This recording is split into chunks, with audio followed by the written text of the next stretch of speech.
So, what's the better investment right now? Chilling Reign or Evolving Skies? And when I say what's the better investment right now, I mean as of today, looking at current booster box prices, what's the better investment? Not what was the better investment at retail price, because that's a clear winner. Obviously, Evolving Skies. But please leave your comments down below. What do you think is the better investment right now? Strength to rule a kingdom. In the Pokemon trading card game, Sword and Shield, Chillign Reign. The dragons return.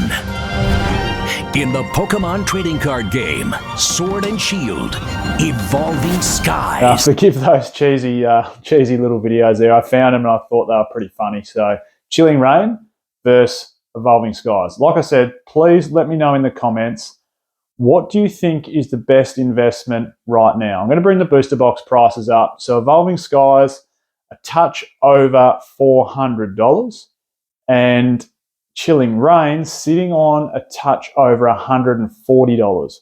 So, geez, that's US dollars, of course. $260 difference.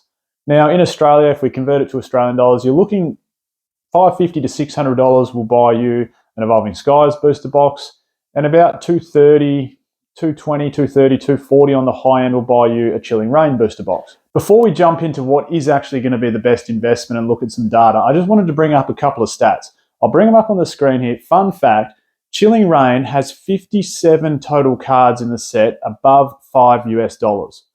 Compare that to Evolving Skies, and don't catch me out on my maths here because I counted them this morning. I could be wrong. I think it only has 54 cards above $5.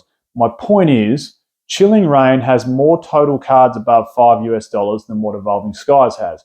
Now, in Evolving Skies' defense, clearly the heavy hitters are worth more than what they are in Chilling Reign. Like, arguably, it has the best chase card from the whole Sword and Shield era in that Umbreon VMAX. It is, some people will call it the grail of the Sword and Shield era. It is a beautiful looking card, and deservedly so. It also has the Rayquaza VMAX, which goes for big dollars.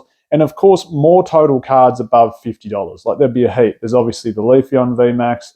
There's things like Dragonite V. There's plenty of cards that sit above $50. Like, there's more cards in Evolving Skies that sit above $50 than what Chilling Reign has. Now, when it comes to investing in sealed Pokemon, the hits play a pretty important role. Now, obviously, there's a lot of other factors.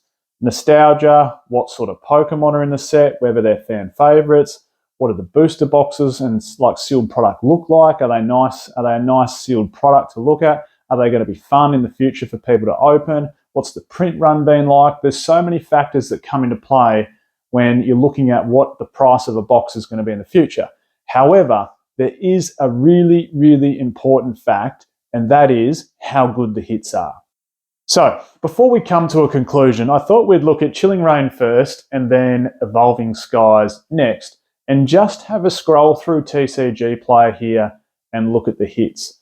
Now, starting with Chilling Reign, that Blaziken is just an absolute stunning card. And in fact, I think it's a bit of a sleeper. Not only is that a sleeper, I think there's a lot of sleepers in this set. What else we got? Obviously, the Galarian Birds. That Moltres is a stunning looking card. The Gold Snorlax you've got as well.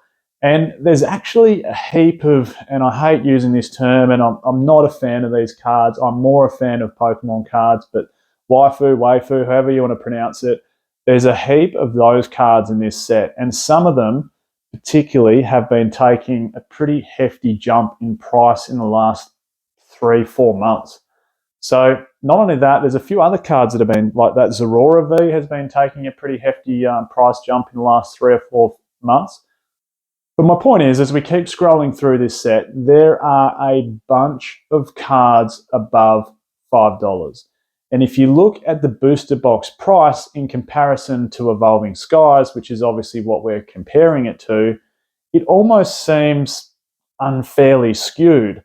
What I mean by that is $140 US for Chilling Reign and $400 US for Evolving Skies, yet are the hits worth it in Evolving Skies? Does it command such a high booster box price in comparison to Chilling Reign?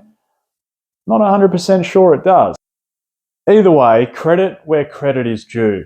Chilling Reign has a bunch of cards sitting above $5, a bunch of beautiful alt arts, and I really, really still believe that this set is an absolute sleeper set. We might jump into Evolving Skies now and check that out. So let's scroll through and have a look at the prices of some of the cards in Evolving Skies. Obviously, it's the fan favourite set. Nothing, and I think I've said this a lot of times, nothing within the first 2 years, I think, has ever risen so drastically and steeply in price as what Evolving Skies has. And I don't know if we're ever going to see it again. Maybe Pokemon Scarlet and Violet 151, maybe Pokemon 151.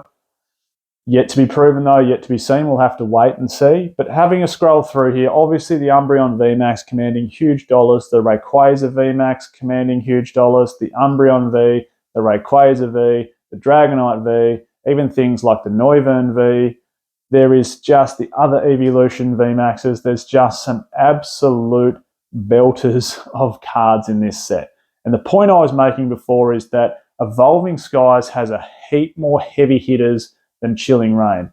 Does that mean, though, that it fairly should get that $400 price tag compared to the $140 booster box price tag that Chilling Reign gets? I don't know. I think I'm about to come to a conclusion at the end of the video, though, but please let me know your thoughts below. Is Evolving Skies overpriced compared to Chilling Reign? Is Chilling Reign underpriced compared to Evolving Skies? So as we keep scrolling through, as you can see, Evolving Skies has a heap of cards above the $5 mark as well. Heaps around that $10 mark, $9 mark, $8 mark, $7 mark. But as I was saying before, interestingly enough, not as many, about 3 less or 4 less over the price of $5 in comparison to Chilling Reign. So the big question, which is the better investment right now? Here's my take on it. I think it's a no-brainer. For me, it's Chilling Reign. And I'll tell you why. Unless Evolving Skies does what Team Up does, which is possible, it's seen massive growth. So what Evolving Skies would need to do is, I'm going to talk Australian dollars, $600 a box. Not quite, but let's round it up to $600 a box. For it to 3x its money, of course, it's going to have to go to $1,800. That's simple maths. Is it going to do that anytime soon? Is it going to do it in the next 5 years? Geez, you'd be a strong betting man if you'd said yes. Is Evolving Skies going to be $1,800 a box, so 3x its money in 5 years? Oh, I don't think, could be wrong, but I don't think so. Compare that to Chilling Reign, which you could still, if you use some discount codes on eBay or pick up at some other stores, you can still get for around $215, $220 posted in Australia. So is that going to 3x its money in the next 5 years and go to $600 odd a box? That, for me, is a lot more likely than Evolving Skies going to $1,800 in the next 5 years. But I could be wrong. Evolving Skies could well follow a trend like Cosmic Eclipse and Team Up have, and even what I think Unified Minds and perhaps Unbroken Bonds will do as well, where they obviously saw some growth, 2x, 3x, and then all of a sudden hit this huge jump at around that 3-4 year mark where they'd been out of print for quite some time and those alt arts really took off. That could well happen. But I think if it's whatever happens to Evolving Skies should happen to Chilling Reign, because they're actually quite similar sets.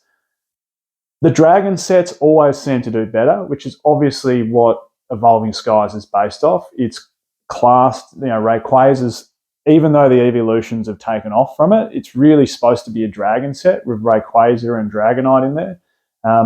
Whereas Chilling Reign, of course, that Snow set based obviously around the Snow Rider Calyrex, etc., the Galarian birds. So my point is they're very similar sets in that they don't have trainer galleries. They rely heavily on the really strong hitting alt arts. The Chilling Reign set probably has more of the waifu cards, which could show some serious potential growth like what the Sun and Moon ones have. So for me, I think whatever Evolving Skies does, if that goes up, Chilling Reign will as well. And I think it's a much, much safer bet at roughly 220 Australian dollars a box than what Evolving Skies is at $600 a box.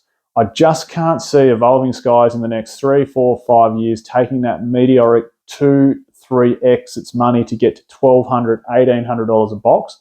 But I can see in the next 3 to 5 years, Chilling Reign going from $220 a box to $400 a box, or maybe even pushing $600 a box. Because I just think that the Sword and Shield alt arts will go down as something memorable, and both sets have some killer alt arts, and there's perhaps a few more sleepers as well sitting in the Chilling Reign set than what there is in Evolving Skies. Those have already taken off pretty north.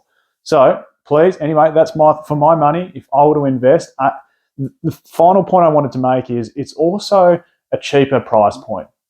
I mean, you can pick up 6 Chilling Reign booster boxes for the same price that you can get 2 Evolving Skies booster boxes.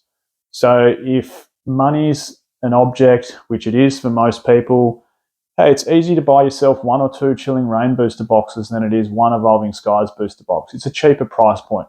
For my money, in the grand scheme of things, taking into account a lot of factors, is Chilling Reign. But please leave your comments down below. What do you think is the better investment, Chilling Reign or Evolving Skies right now?